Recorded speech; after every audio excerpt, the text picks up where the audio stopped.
জামাতের পক্ষে এক বিরল দৃশ্য, অসাধারণ চোখ জোড়ানো দৃশ্য।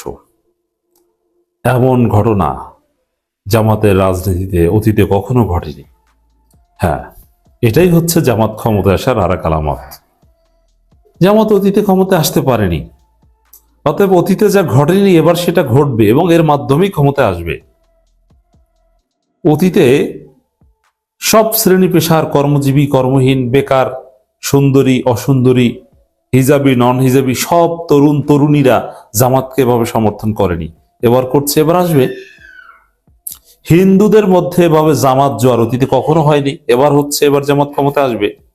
জেনজিদের মধ্যে এভাবে জামাতের পক্ষে জেগে ওঠা কখনো হয়নি।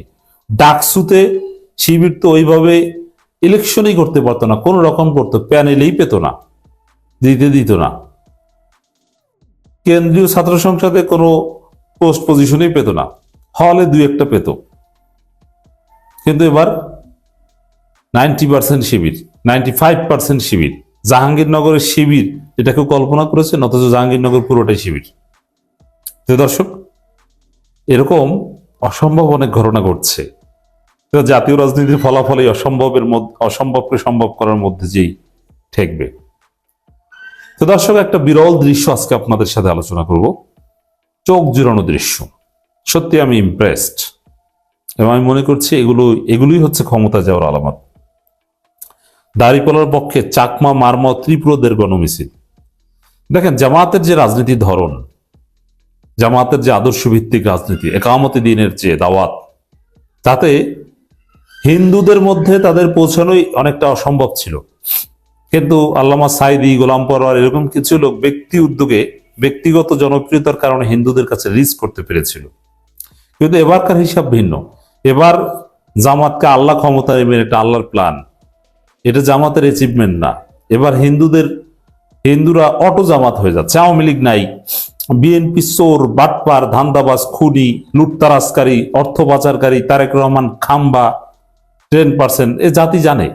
অতএব অনিবার্যভাবে অনেকে বাধ্য হয়েও জামাতকে পছন্দ করছে, কিছু করার নেই।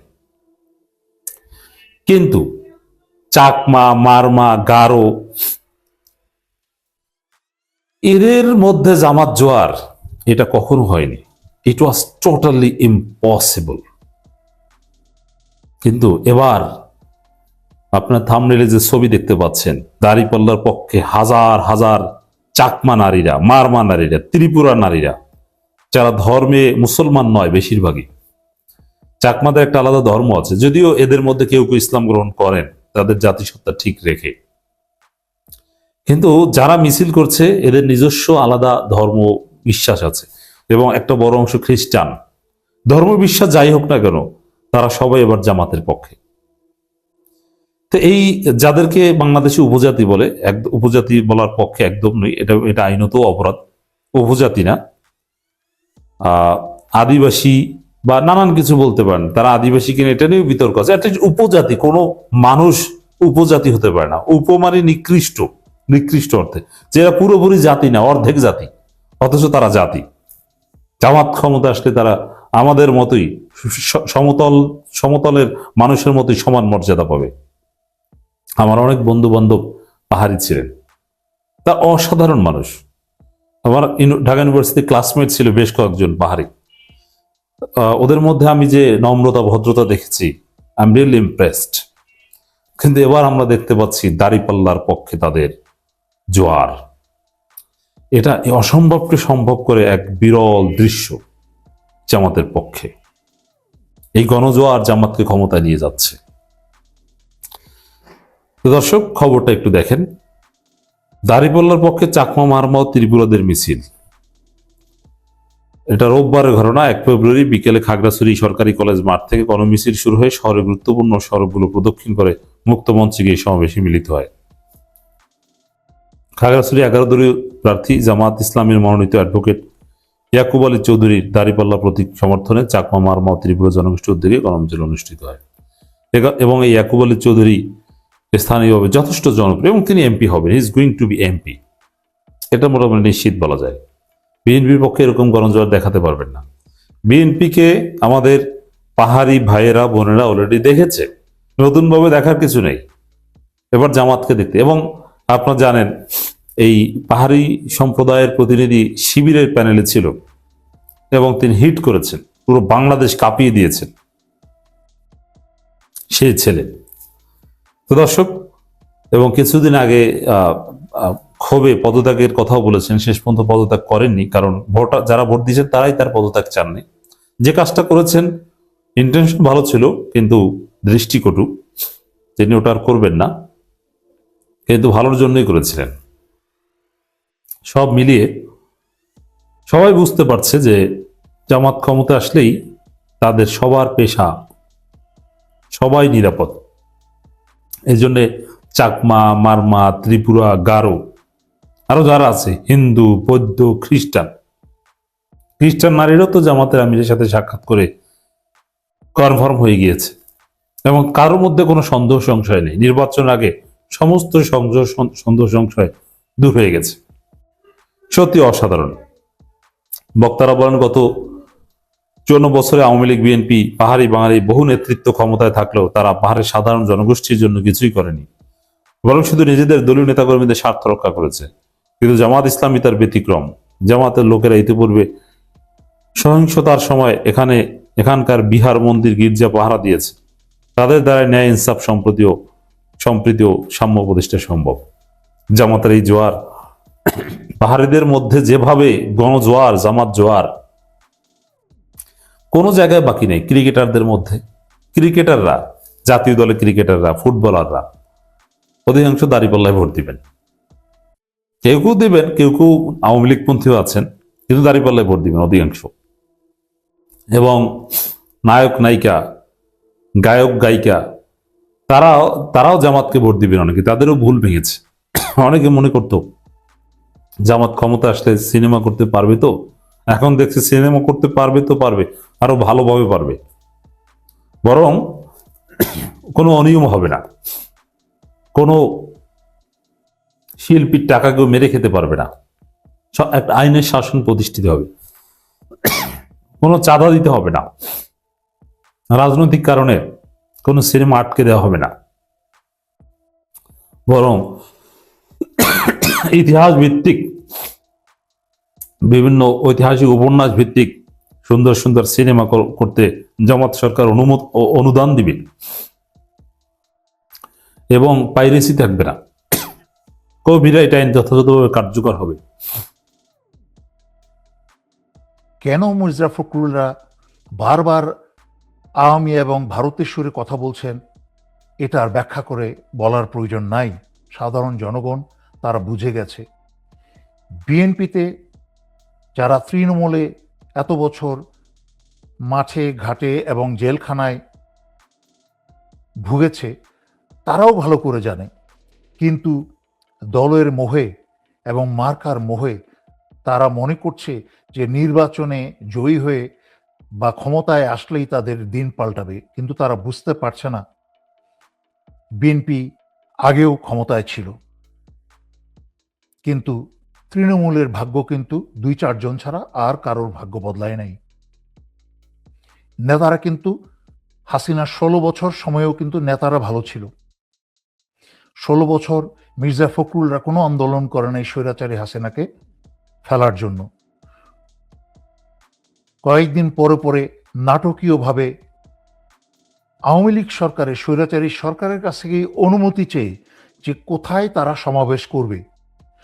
কোনোদিন অনুমতি চেয়ে কোনো সরকারের পতন কি হয়? কিন্তু এই নাটকগুলো মির্জা ফখরুল্লাহ করেছে।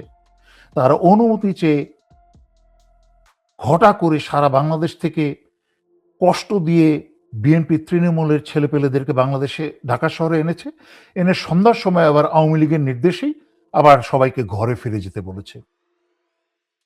16টা বছর তারা নাটক করেছে।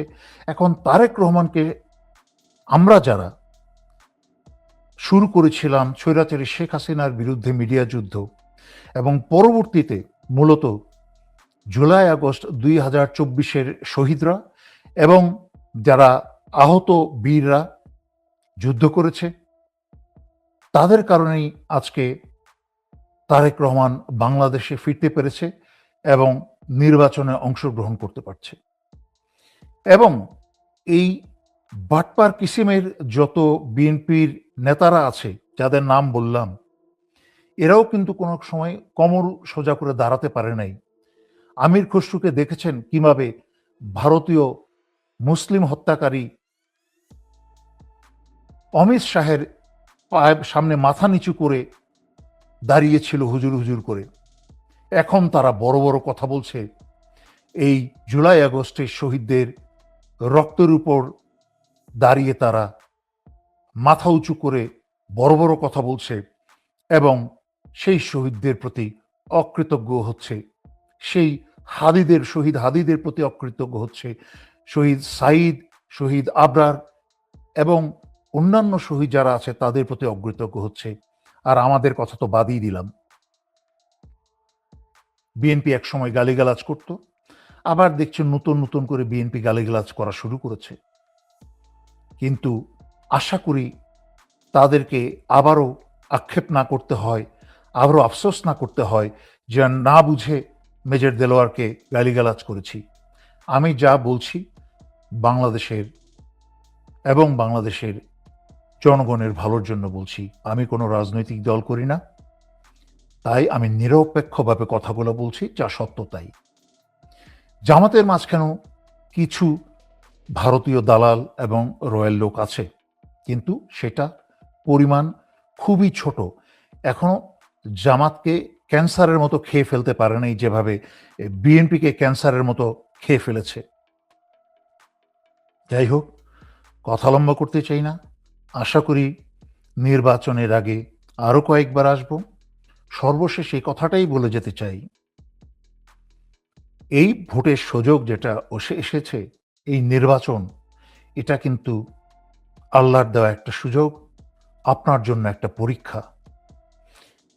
আপনি একটা খারাপ লোককে দলীয়ভাবে হুজুগে হয়ে অথবা মার্কার দিকে হুজুগে হয়ে অথবা কোনো প্রার্থীর কাছ থেকে বা দলের কাছ থেকে পয়সা খেয়ে যদি অন্যায়ভাবে কোনো খারাপ মানুষকে ভোট দিয়ে যদি একটা অন্যায় করেন, তার পাপের ফল আপনাকে ইহকালে এবং পরকালে ভোগ করতে হবে। কারণ অন্যায়ভাবে একটা খারাপ লোককে ভোট দেওয়া কিন্তু শুধু আপনার একটি ভোট নয়, এই একটি আপনার ভোট এবং ভোটের কারণে সমগ্র বাংলাদেশই কিন্তু ভুগতে পারে, যেমন গত 16 বছর ভুগেছে। যারাই হাসিনাকে এবং ভারতকে তেল মেরে মেরে 16 বছর স্বৈরাচার বানিয়েছে হাসিনাকে, তাদের প্রত্যেককে ইহকালে এবং পরকালে তাদেরকে এর জবাব দিতে হবে। তাই মনে রাখবেন, দলের নেতাকে তেল মারেন, সামনে ভালো কথা, যেহেতু আপনাকে টিকতে হবে, বুঝতে পারি আপনি একটু তেল মারছেন, কিন্তু নির্বাচন কেন্দ্রে গিয়ে আপনি ভোটটা কাকে দিচ্ছেন আপনার দল এবং নেতা কিন্তু কেউ জানছে না। তাই আল্লাহর নামে, আল্লাহকে ভয় করে একটা ভালো, যোগ্য, একটা চরিত্রবান মানুষকে ভোট দিয়ে আসবেন। নির্বাচন কমিশন কিন্তু ইতিমধ্যে তারা প্রশ্নবিদ্ধ হয়ে গেছে অনেক ঋণ খেলাপি, অনেক অপরাধীদেরকে নমিনেশন দিয়ে এবং অনেকই বিদেশি পাসপোর্টধারীকে নমিনেশন দিয়ে। এই নির্বাচন কমিশন কিন্তু বুঝতে পারছে না যে তাদেরকেও একদিন আওয়ামী নির্বাচন কমিশনারদের মতো প্রশ্নের সম্মুখীন হতে হবে এবং কাউকে কাউকে জেলেও যেতে হতে পারে।